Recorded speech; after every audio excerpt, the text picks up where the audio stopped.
right, and welcoming to the show, we have acting coach, actress, and director Michelle Tomlinson here to offer some advice in the entertainment world. Welcome. Thank you so much for having me, Cameron. Anytime. And I had seen you just posting some cool, inspiring stuff in some groups, and was like, see, this is someone who's I'd like to pick their brain, get a feel for this industry right now. So Okay. Miss Tomlinson is just constantly working on various dramatic and horror entertainment. She has recently been working on a drama that called Redemption that addresses various sexual assault issues, and is currently working on the narrative podcast Parkour, as well as the documentary Edge, and is currently working in the New Mexico area. So, welcome to the show. Um, Once again, just as a big throwback, how long have you been doing this? I've been seeing a lot of back and forth, like short films and like commercials you did, but Uh, that's a really great question. I have actually been, if you really want to get super technical about it, since high school. In terms of, even though I was raised in northern New Mexico, I took a really amazing video productions class in high school, mm, and it taught me all about short, right, very short form stories. There was a lot of news stories that we worked on, and journalism was kind of like the thing for me at that moment. But what we got to do was create stories, write them ourselves, shoot them ourselves, edit them ourselves, and then some of them would get aired in local and down in Albuquerque different news channels and there you things. go. Yeah, it was really cool. So really that was my first taste into the technical world. And then, like when I was 6, I would do plays and things. And so I've kind of danced with this industry seemingly for my entire life. Gotcha. It just was always close to home. Wasn't any It was. interference. It was always like, I'm Hmm. going to do this after school. Go to drama class. Right, right. No, it just has always been living in me. Who was your professors that got you into this? When I was in high school, there was this really killer woman named Leslie Duran, who was our fearless leader in video productions. And she was so inspiring and strong, and a woman, right? Obviously, her Yeah, name was Leslie very Duran. progressive. Right. She and so here was this woman teaching how to, what we would call today, creating content, teaching us how to create content and how to do it fearlessly and with integrity and with the skills that we learned in class. And she remains truly my first real inspiration. And we're still in touch today. Thank goodness for social media and texting and phone calls and things. She's an amazing light in the world. Anybody who's ever met her is really lucky to know her. She's such a strong woman. That's neat. Uh, would you say acting kind of helped you find kind of your voice, or did you kind of already were you already comfortable with yourself and you just wanted to be comfortable with the craft that was acting? I think I'm still looking for my voice. I don't know if we ever really find our voice, Cameron, to be totally truthful. I think we find different variations of comfort levels and different challenges that cause us to stretch in new directions when it Hmm. comes to utilizing our voice for this industry, for this craft. And you can feel really good about where you're at as an artist and then come across a really challenging character and everything goes to hell. You're going, oh my God, like I am now really challenged in ways I've not been challenged before. And my confidence level is now different because I'm being greeted with this challenging thing I don't know if I can do.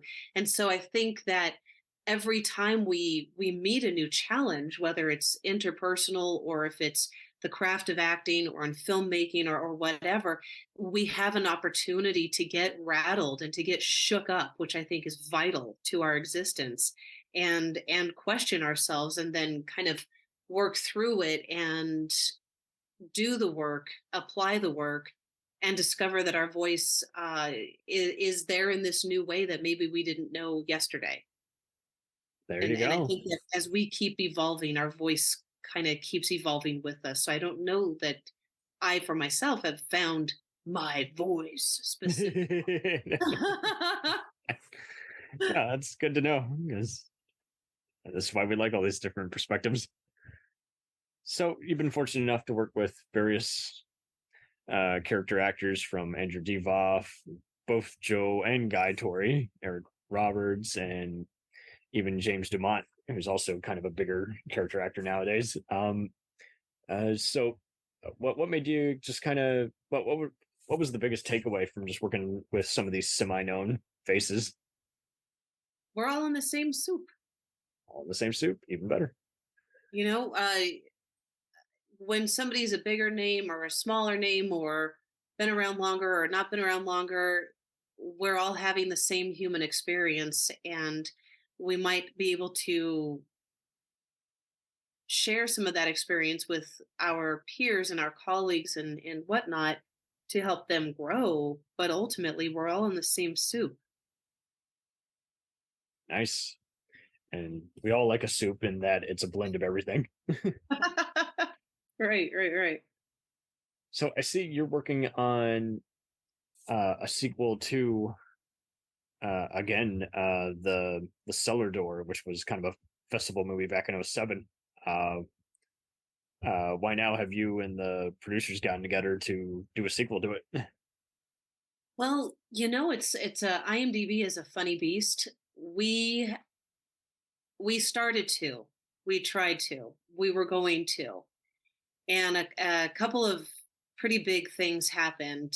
One of which being we had a producer named Hillary Six, who is one of the strongest, most brilliant women I've ever known in my life. She was incredible, and Hmm. she was unfortunately killed by a drunk driver on Oh New Year's shit! Day. And yeah, yeah, for real, that exactly.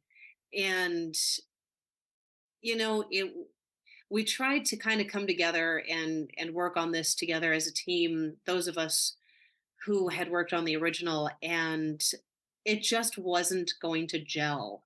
It just Mm. wasn't going to gel, you know. And my the writer of the original film and the writer of what would have been the sequel is now what I would say my ex-husband. So there was just a lot of things at play that kept that film from going forward. And I'm good with that. I'm really, really good with not going forward with that project, more to honor the essence and love of Hillary Six than anything else. Gotcha. I'm sorry to bring that up. No, it's okay because you know, I mean, look what we just got to talk about though is on New Year's Day she was murdered by a drunk driver. You know, I mean, eh, tragic, but at the same time when you bring it up in a forum of some sort, when it's an unexpected thing to bring up, people go, "Oh god."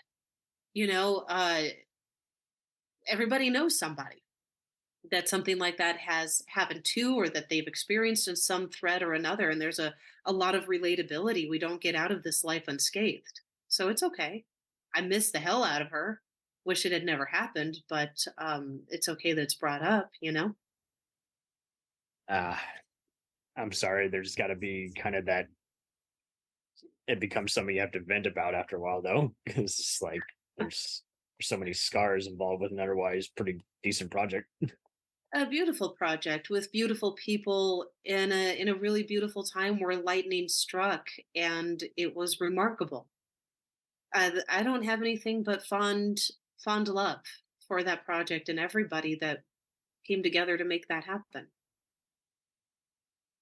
Uh, Also, you've been able to work with Night of the Demons and Witchboard director Kevin Tenney. How's it been working on some of his cult films? I love him so much. He is a phenomenal human. Don't tell him I told you. He is a phenomenal human. Well, I He mean, and that's his pretty wife. hard to do since he gets plenty of praise at every horror convention he's at if he's been to I any. know. I know. I call him my favorite horror icon. Working with him is wonderful. I loved working with him, and even more than that, he and his wife Susan became extended family of mine, and they are phenomenal human beings. So not only are you talking about a really gifted director and a man who is just hysterically funny, and he makes us laugh all the time, but you're talking about a really solid person.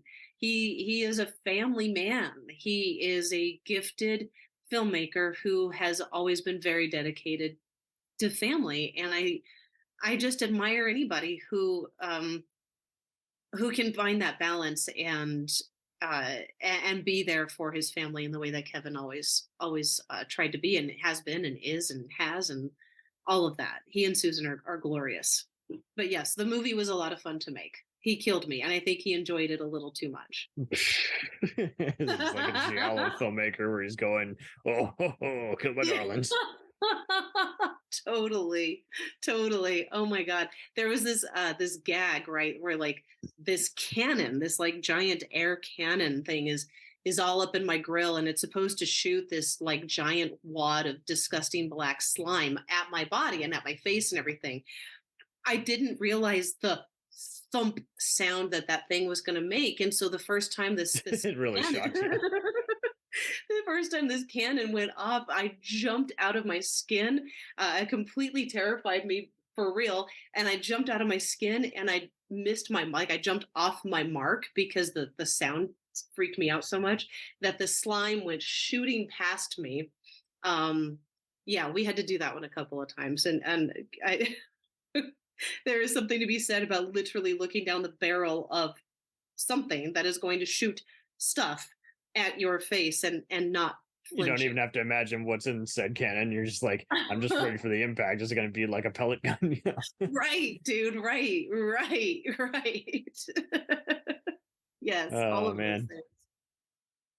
Altogether, what do you look for in a lot of these characters that you've portrayed? Because you've been fortunate enough to, again, just work with all these indie guys. And I ask everyone all this, is like that we have to get past a lot of snobs in the film industry. Unfortunately, there's when you're an indie guy, there's people who are like, it's not as good as Sam Raimi, and then you get into another bigger budget movie and people are like, well, it's not Christopher Nolan. So how do you? People are always going to knock you down, dude. Like I know, but it's a very common. So how do you filter out all this filth? I don't care. Okay, even better. Like straight out, I don't care. Like if it's a character that I feel is, especially in the world of indie films, because when it comes to indies, it really is about that character that you're getting to play. It's, there's not a ton of money a lot of times in indie films. There's not these business things that come up a lot of times with indie films, right? Mm-hmm. And so it really does become about interesting characters that challenge me. We talked earlier about challenging and finding your voice and all of that. I really enjoy challenges. I enjoy stuff that is going to be a little bit difficult, because if it was easy, like, why bother doing it? Things that are easy are just, to me, like a waste of time. Because then there's no growth. You don't grow when you do everything that's easy. You don't. I don't know. It's just everything becomes a lateral move. And so I don't really care about what people say in this negative space, or like their hair flipping need to be right or need to knock people down. I've dealt with enough of that in my life from early childhood on. Like, I just dealt with it. And so as an adult, it was like, I really could care less what these people want to say to me to try to knock me down, because they have no, I don't know, bro. Like, they have no idea. Pick on the small guy in my shoes. Yeah. They don't know what the journey is. And so they don't get to say, I don't know, that comparison of this, that, and the, oh my God, who cares? Legit, who cares? No, that's cool. So you provided a totally different take on just, it's not even on your radar. Yeah, it can't be, because what happens is it takes you down. We'll return after these messages. Hello and welcome to Culture Shocked, the pop culture podcast brought to you by four aging millennials and our outdated opinions. Join us every Tuesday as we discuss movies, TV, games, and even music, new and old. Dude, what do you think you're doing? Are you seriously trying to record a promo without us right now? Well, yeah? Dude, you can't just do the promo by yourself. Who's gonna listen to that? Yeah, and you probably haven't even told them that we're a pop culture podcast where we always agree on everything. For instance, the Sam Raimi trilogy, easily being the best of the Spider-Man movies. No. But I think we can all agree that Jaws is a classical masterpiece. Nope, don't like that. But we do all agree that the sequel trilogy of Star Wars is the best in the Skywalker saga, right, guys? That comment is so ridiculous. I don't even know where to begin. Anyways, that'll do it from all of us here at Culture Shock. Thanks for listening. Hey, it's Brent Pope, the host of Breakfast with Brent Pope. You've seen me on some of your favorite TV shows saying things like, "Give it up, Jimmy. You got to sink this putt to win." On Breakfast with Brent Pope, I sit down with guests from the entertainment world, and we do it all over breakfast. Or should I say Brentfast? Every week on Brentfast, you get inside Hollywood info and tips, great breakfast recs and booty debates. Most of all, you get the most delightful 30 minutes of your week. So dig in. It's Brentfast time. Listen at Brentfast.com, Apple Podcasts, or wherever fine podcasts are found. Do you ever find yourself thinking about who would win in a fight between Goku and Superman? Hi, I'm James Gavsey, and on the Who Would Win show, me and my co-host Ray ignore anything important happening in the outside world and debate fictional battles between characters from comics, movies, and video games. We got a new show every week, and almost always am I the winner. Yeah, not true, Ray. In the past, we've discussed such matches as Captain America versus Darth Vader, Solid Snake versus the Iron Giant, classic matchups like RoboCop versus Terminator, and even the Muppets versus Sesame Street. That one was crazy. So if you're a fan of geek culture and love a spirited debate, check out the Who Would Win show wherever you get your podcasts, or check us out at whowouldwinshow.com.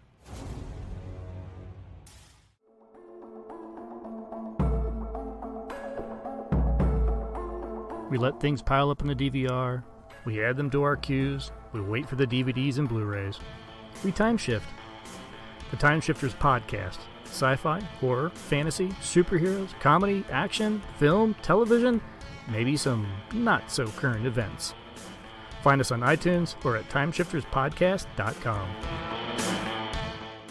Cool thing about Blind Knowledge is we are in multiple countries. We are worldwide all across the globe. We are in the US, we are in the UK, we are in Canada, Germany, India, Japan. We're in Australia, y'all. BlindKnowledge.com. Now back to the feature presentation. It used to be on my radar. Really early on, it was on my radar. I was always very insecure about, I was too fat, too skinny, too old, too young. I mean, I always felt like when I first started out acting wise in LA, I was constantly second guessing myself because I was letting all of these exterior voices that did not belong to me or my spirit kind of run the show. And teachers telling me what they thought of me, and that had to become gospel, casting directors telling me, and agents. And you know, when you start to really listen to all these external voices, there's a wobble that starts to happen, and it's really hard to book when you're wobbly because you don't really know what your look is, what your essence is, what your strengths are, what your weaknesses are, because all these people have filled your head with stuff that ultimately doesn't matter or that you can't control. I had somebody, I don't know if it's still on IMDb or not. I mean, because obviously I don't check. Somebody slammed me for having a big foot on screen. And I was like, that's hysterical. I'm a size 6, which in a dude's foot is a size 4. I don't really feel like that's a big foot. And when I saw that on the IMDb, I thought it was hysterical because I was like, wow, like that's such a fascinating thing to pick apart, or like that my teeth were too white. And I was like, I brushed them. You know, like it's just, it's so interesting when you start to really look at like these different humans clearly projecting some kind of thing onto you. It's really easy to get lost in that, and that did happen when I first got to LA. I was very lost, and then when I started to listen to myself a lot more and listen to the right teachers who weren't trying to date me. Right. Or like listening to the right producers who weren't trying to date me. Things got a lot more clear really quickly. And that's when I started to really book and explore, the world of indie film, because that was always my goal, was indie film. And when we let the opinions of others stand in our way, pretty soon it's not other people standing in our way, it's ourselves for buying their opinions. Bingo. So, you ditch their opinions and the importance of them, you can soar and do your thing. That's why I don't care. And it's cool that you also chose, indie film. You're just like, hey, instead of just getting all hung up on, I'm only made it if, I'm on someone's small screen or big screen TV. Right. It's like, right. No, I just love acting. I never entered this industry with the idea that I have to be McMansion famous for this. It was never my goal. And that's a lot of people's goals, which is more than fine. It was never mine. I love the work. Very nice. When did acting coaching come around? In 2007. Yeah, that sounds right. Oh, wow. It's around the same time you're doing some of these big indie films. Yeah, I know. That's cool. No, that's very cool. Yeah. No, I love it. It all kind of swooped together at the same time. It was pretty wild. Okay, very nice. And what are some other things that you just do to just kind of keep yourself calm when you're just, whether it's just in between takes and you've already obviously, memorized all your lines and know what you want in the character? On set? On set, as well as just like in between gigs, what do you do to just keep yourself calm? When I'm on set, I'm the girl in the corner listening to music a lot of the time. Oh, sweet. Yeah. I like to I create soundtracks for what I'm doing that will match the cadence and emotional intent of the scene, so that I'm not sitting there trying desperately to hang on to I've got to be so angry at the top of the scene. I'll just be in the corner listening, if it's anger, for example, I'll be in the corner listening to something like 9 Inch Nails. Right. Oh, nice. Metal. Yeah, right. Like the Pretty Hate Machine album. That'll keep me in a specific headspace. So such an emotional album. Oh my God, it's like the best album ever. It's like, yeah, man, it's just it's a perfect album. I wish my head was like a hole, but anyway. Black is just, oh my God, I'll end up singing and nobody wants that. What was the question? Oh, and then I thought you said you don't care what people think. I'm just kidding. Go ahead. Well, except for when I sing, because I don't want to deafen anybody. I work a lot. I am constantly coaching and teaching actors. I'm a single mom and I homeschool my daughter. She's 6 and she's epic. And I am attached to direct a couple of feature films that are in various stages of development.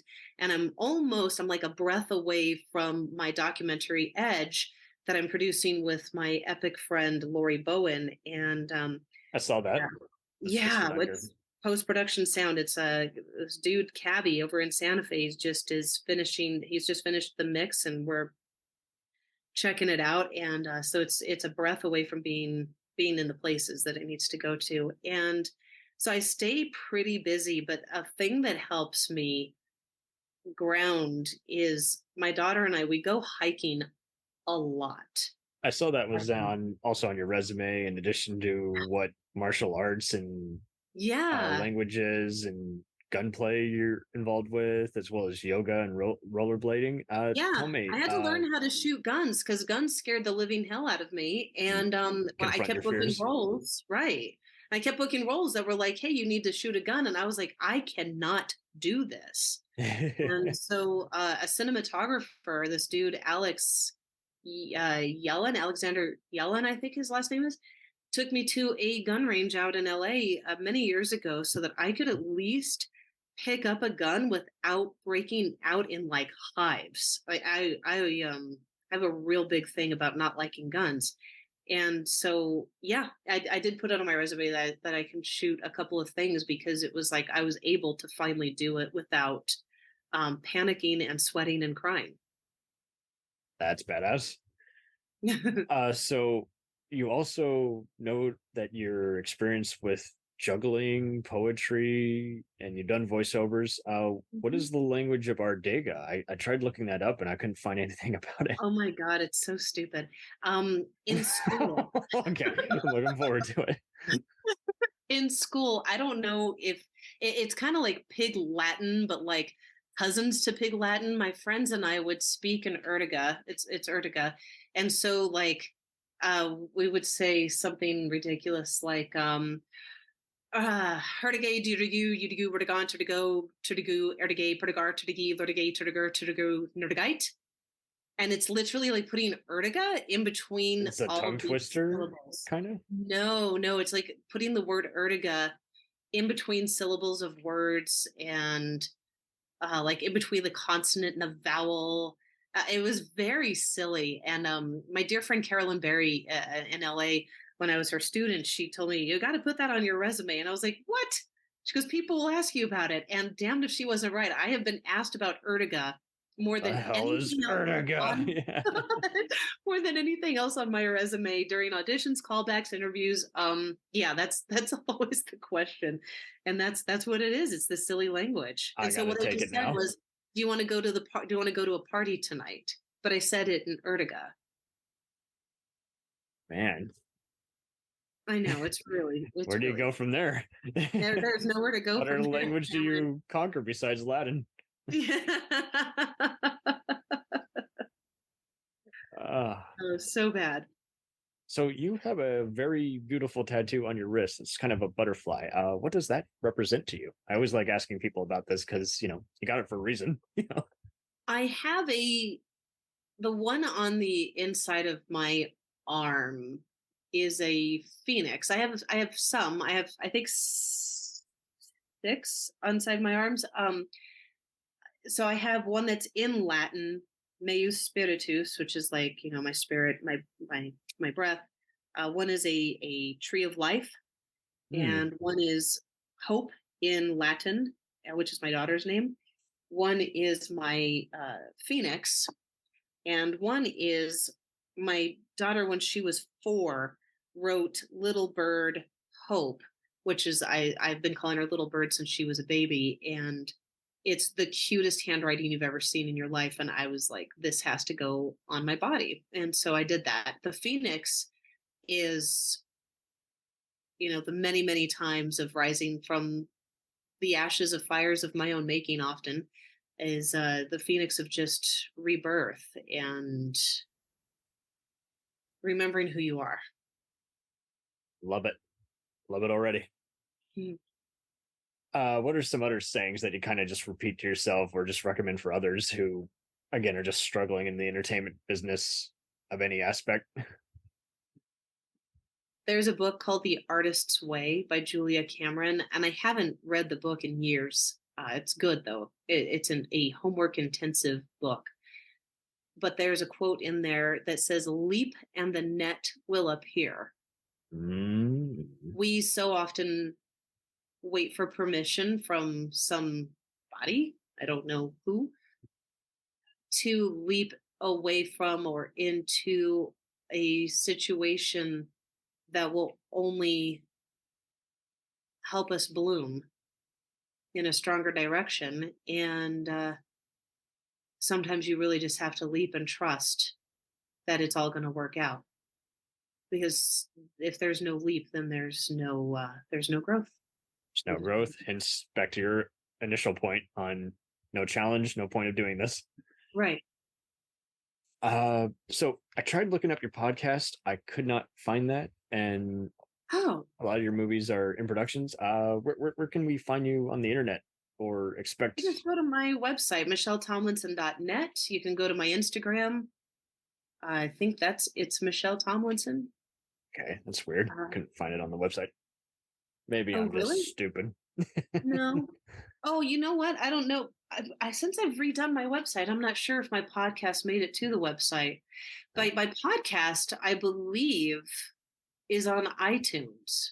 I haven't looked in a long time, but I did have a podcast, several episodes of a podcast that just I spoke to different people about the challenges that they've met in their lives and how they've overcome them. And I was inspired to create that podcast because I had overcome thyroid cancer. Oh man. And it right. And so in doing so, I had a lot of organic conversations with other human beings who had been through different things. And I thought, you know what? And I would get all these people, reaching out saying, hey, sharing your thyroid story was inspiring for me because of my thyroid story and all of these things. And I had no It's all idea that it would connected. have, yeah, I really didn't clue into that. And I thought, my gosh, if my one tiny little thyroid cancer story can be of assistance to these humans who've reached out to me, then I bet these other beautiful people, their stories could also be of assistance to people going through their own thing. And thus the podcast was born. That's lovely. What would you like to note about your upcoming documentary, Edge? Oh my God, I'm so excited I could throw up.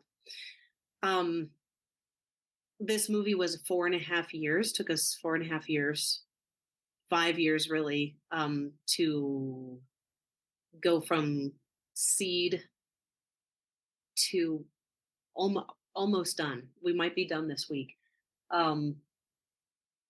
It's a long journey when you're creating a documentary because the story kind of finds itself in a lot of ways. And when you're directing it, you kind of have to go with the flow of shaping it. You can go into it with all of these ideas, and we did so much prep before even rolling camera on a single interview. We did a lot of preparation and research and all kinds of stuff. And even with that, it's letting the story mold you while you mold the story and get as succinct as possible with your message. Get layered, get in depth as you can. Right. All of that. And in delivering this important, it centers around Native American language preservation and how language is tied directly to culture and what happens when language dies. What the hell does it even mean when language dies, right? Yeah.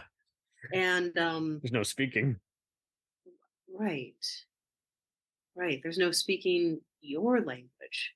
Chances are you're going to be speaking English because of how history played out. But there's a lot of travesty that continues when you look at the loss of language and how it really does complete a form of genocide. And that's what is discussed in this film. And then also solutions to language preservation. And so it has a full beginning, middle, and end of here's the issue that we are discussing. Here's the real downfall of what happens to culture when language is lost, and then the end of here are some solutions. And I got to meet some of the most beautiful, incredible, amazing human beings I've ever had the honor of meeting, and I'm still in contact with some of the people that we got to interview because they're amazing humans. And the film, it it means more to me than I can possibly ever begin to describe. I look forward to it. Please promote it when it makes its way. Thank you. Yeah, it's oh my God, we're seconds away from that.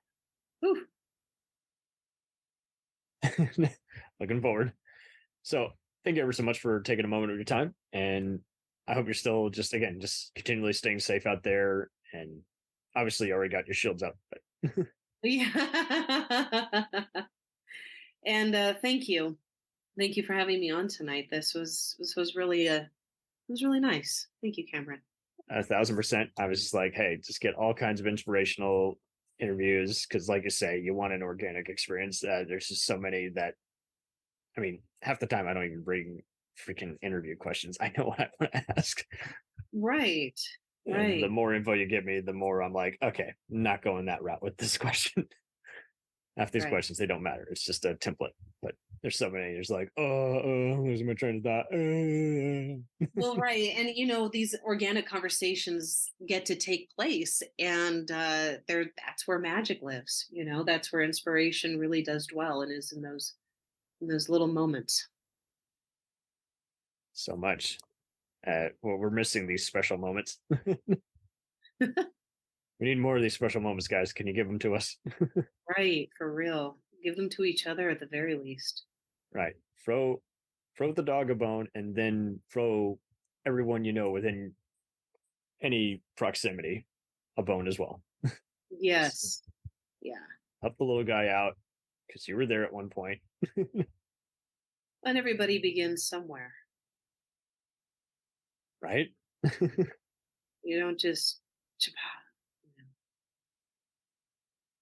Didn't just happen.